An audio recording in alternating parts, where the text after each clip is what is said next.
अस्सलामुअलैकुम दोस्तों और साथियों, उम्मीद है आप लोग खैरियत से होंगे। ये वीडियो एक मखसूस किस्म के लोगों के लिए है, ख़ासतौर पे वो कि जो परेशान भी रहते हैं, डिप्रेस भी रहते हैं, एंग्जाइटी भी रहती है और दवाइयों के बावजूद भी उनको कोई खातर खा फ़ायदा नहीं हो रहा होता। और इसी तरह से कुछ ऐसे लोग जिनको पेट का दर्द रहता है, जिनकी मैदा है जिसको आम ज़ुबान में हम कहते हैं वो ख़राब रहता है, कि उनको कभी लूज़ मोशन आते हैं, कभी उनको पेट में दर्द रहता है, लेकिन दवाइयों के बावजूद भी उनको ठीक नहीं होता।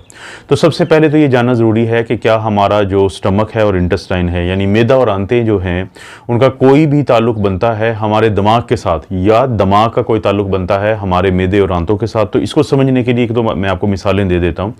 फ़र्ज़ करें कि अगर आपके सामने एक खाना लाया जाता है और अभी आपने उस खाने को चखा भी नहीं है, लेकिन सिर्फ उसको देखने से या उसकी स्मेल से आपके ना सिर्फ ये कि मुंह में पानी आ जाता है, बल्कि वही जो पानी है, वही जो एसिड है, वो रिलीज़ होता है आपके मैदे के अंदर भी।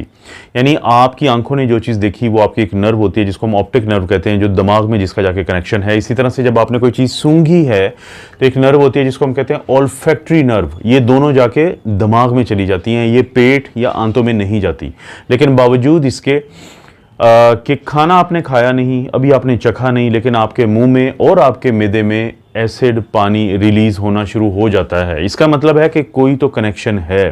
इसी तरह से अगर आप कोई ऐसी चीज़ देख लेते हैं, एक ऐसी सूरत हाल देखते हैं जो आपको पसंद नहीं आती, एक ऐसा माहौल देख लेते हैं तो आपको उल्टी आने को दिल होता है, इसका मतलब जिसको हम नौजिया कहते हैं, कि एक चीज़ जिसको आपने सिर्फ अपनी आंखों से देखा, ये एक ऐसी स्मेल जिसको आपने सिर्फ सूंघा है, तो उसके बाद से आपका जो मैदा है वो अपने जो कंटेंट्स हैं या अपने जो अज्जा हैं वो बाहर फेंकना चाहता है उल्टी की सूरत में। तो इसका मतलब है कि आपके दिमाग की और आपके मैदे और आंतों का जो है कोई ना कोई कनेक्शन बनता है। ऐसे ही बहुत दफ़ा आपने देखा होगा कि जब आपके कोई एग्ज़ाम हो या स्ट्रेस हो आपके, तो आपको पेट में दर्द शुरू हो जाएगा या आपको बार बार वॉशरूम जाना पड़ेगा, कि क्योंकि वो जो स्ट्रेस है वो आपकी आंतों की फंक्शनिंग जो होती है, जिसको हम फिजियोलॉजी कहते हैं या वर्किंग कहते हैं, उसको मुतासिर करता है। और बहुत सारे लोग ऐसे होते हैं कि जो अगर बहुत ज़्यादा डिप्रेस हों, वो बहुत ज़्यादा उदास हों, उनकी ज़िंदगी में कोई ऐसा वाक़या हो चुका हो कि जिसकी वजह से उनको दुख पहुँचा हो, तो उस आम ज़ुबान में हम कहते हैं कि उनकी भूख उड़ जाती है, कि उनका दिल नहीं करता कुछ खाने को। लेकिन अगर वही लोग बहुत ज़्यादा खुश हों, वही लोग अगर बहुत ज़्यादा इंजॉय कर रहे हो, तो उनकी जो भूख है वो बढ़ जाती है और वो ज़्यादा से ज़्यादा दिल करता है उनका खाना खाने को। इस चीज़ को ऑब्जर्व करने के लिए अगर आप किसी रेस्टोरेंट पे जाएं, किसी ऐसी जगहों पे जाएं जहां पे बहुत सारे फूड कॉर्नर्स हों, तो वहां पे अक्सर जगहों पे आपको हंसते हुए लोग मिलेंगे जो वहां पे बैठे अपना खाना एंजॉय कर रहे होते हैं। क्योंकि जो डिप्रेस होते हैं, जो सैड होते हैं, वो उनको भूख नहीं लगती। तो ये भी बताता है कि आपका एक कनेक्शन बनता है आपके ब्रेन का आपके मैदे के साथ और आंतों के साथ। और इसी तरह से अगर हम इस चीज़ को रिवर्स करते हैं, बहुत दफ़ा आप रात को सोए हैं, आपने कोई ऐसा खाना खाया है या आप ऐसा खाना दिन में भी खा चुके हैं कि जो आपको प्रॉपर हजम नहीं हुआ, या जिसका स्टफ़ ऐसा था कि वो आपके लिए ठीक साबित नहीं हुआ, तो साथ ही आपको सर में दर्द शुरू हो जाएगा, आपको एंग्जाइटी शुरू हो जाएगी, आपका जो ब्रेन है वो अपनी जो नॉर्मल फंक्शनिंग है वो उसकी मुतासर होगी। और अगर आप रात को ये खाने खा के सोए हैं तो चांसेस यही हैं कि सुबह जब आप उठे होंगे तो आपकी नींद पूरी हुई नहीं होगी। यानी आपकी मैदे और आंतों का ताल्लुक बनता है आपके ब्रेन से, और आपके ब्रेन का ताल्लुक बनता है आपके मैदे और आंतों से। तो इसका मतलब क्या है इस तमाम बात का? इस सारी बात का मकसद ये है कि वो लोग कि जिनको बाज़ औक़ात अगर उनको मैदे और आंतों के मसाइल चल रहे हों और वो बहुत अरसे से दवाई खा रहे हों, अगर वो अपनी ब्रेन की जो हेल्थ है उसका वो ख्याल रखना शुरू करें, वो अपनी ज़िंदगी में इसलिए खुश रहना शुरू कर दें कि उनके जिस्म के बाकी हिस्से और ख़ुसूसी तौर पे उनका मैदा और आंतें ठीक हो जाएंगी। तो ये ट्रीटमेंट है। दूसरा ये है कि ऐसे लोगों को चाहिए कि अगर ये अपने ब्रेन की खुशी के लिए उसमें कोई ना कोई ऐसी हेल्दी एक्टिविटी डालें अपने। जैसे मिसाल के तौर पे अक्सर लोगों को हम कहते हैं कि अगर आपको 6 महीने हो गए हैं या उससे ज़ायद हो गए हैं और आपने अपने घर की सेटिंग चेंज नहीं की है, तो आप अपने घर की सिर्फ सेटिंग चेंज करेंगे तो आपका जो ब्रेन है वो बहुत अच्छा फील करेगा। तो आपकी कुछ ऐसी अलामात, जैसे कि बाज़ लोगों को पेट में दर्द चल रहा होता है, बाज़ लोगों को मैदे का दर्द चल रहा होता है, आंतों की खराबी चल रही होती है, तो वो ठीक हो जाती है। ये साइकोलॉजिकल इफेक्ट होते हैं। और इसी तरह से कुछ लोगों को हम एडवाइस करते हैं कि जिनके ये मैदे के और आंतों के मसाइल हल ना हो रहे हैं तो वो साइकोथेरेपी करवाएं।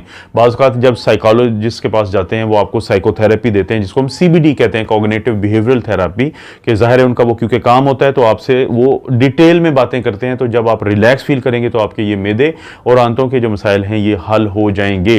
और इसी तरह से अगर आप डिप्रेशन में का शिकार हैं, एंग्जाइटी का शिकार हैं और आपकी ज़िंदगी में बहुत सारे ज़हनी मसाइल हैं, तो आप अपनी खुराक का ध्यान रखें। आप ये देखें कि आप क्या खा रहे हैं, क्योंकि जो चीज़ आपके मैदे या आंतों में जा रही है वो बुनियादी तौर पे आपके दिमाग को मुतासिर कर रही है। ये मैसेज है इस वीडियो का।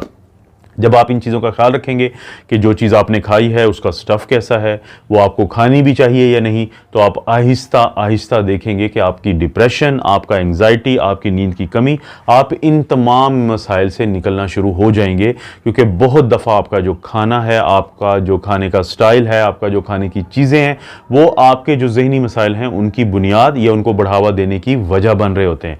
तो इस वीडियो में आप लोगों को बताने का मकसद है कि आप अपने दिमाग और अपने मैदे और आंतों के कनेक्शन को समझना है। ये बहुत अहम है कि ये दोनों चीज़ें आपस में लिंक्ड है। और अगर आपको ब्रेन का इशू चल रहा है, डिप्रेशन, एंग्जाइटी का इशू चल रहा है, तो आप अपने खुराक की तरफ तवज्जो देंगे। कोशिश करेंगे कि आपने अपनी ज़िंदगी में फिजिकल एक्टिविटी को बढ़ाना है, अपने आप को रिलैक्स रखने के लिए जिस हद तक मुमकिन हो। और अगर आपको पेट के मसाइल का सामना है तो उस सूरत में आपने अपने ब्रेन की जो हेल्थ है उसका ख्याल रखना है। हम बहुत सारे लोगों को कहते हैं कि अगर आपके इस तरह के कोई इशू हैं कि जिसमें कि आपके मैदे का और आंतों का मसला है, तो आप 1 या 1.5 महीने के बाद जहाँ पे जिस शहर में आप रहते हैं वहाँ से आप ट्रैवल करें 2 दिन के लिए कहीं पे। जब आप कहीं पे जाते हैं आपका ब्रेन नई सूरत हाल को देखता है तो वो रिलैक्स होता है, और जैसे ही वो रिलैक्स होता है तो आपके ये मैदे और आंतों के जो मसाइल हैं ये भी खुद ब खुद ठीक होना शुरू हो जाते हैं। अगर आपके लिए ये मुमकिन नहीं है तो हफ्ते में 5 दिन कोई ना कोई एक्सरसाइज करें, कोई ना कोई फिजिकल एक्टिविटी रखें, जिसमें योगा की एक्सरसाइजेज हैं, जिसमें और मुख्तलिफ किस्म की फिजिकल थेरेपीज़ हैं, पार्क्स में जाना है, कुदरत के करीब रहना है। तो जब आप ऐसा करेंगे तो आपका ब्रेन रिलैक्स रहेगा, और जब ब्रेन रिलैक्स रहेगा तो आपको इसका फ़ायदा होगा। इस वीडियो को समझने की कोशिश करें। कोई सवाल आपके जहन में आता है तो कमेंट सेक्शन में ज़रूर पूछें। मैं कोशिश करता हूँ आजकल कि जिस हद तक मुमकिन हो कमेंट सेक्शन में लोगों को ज़रूर जवाब दूँ। तो इस तरह की कोई भी अच्छी सी ऐसी वीडियो जिससे मुझे लगता है कि वो आपके लिए फ़ायदेमंद होगी, मैं ज़रूर बनाता रहूँगा। आप अपना और अपनी फैमिली का ख्याल रखें। अल्लाह ताला आपको और आपकी फैमिली को हर किस्म की बुराई, बीमारी और आजमाइश से महफूज रखें।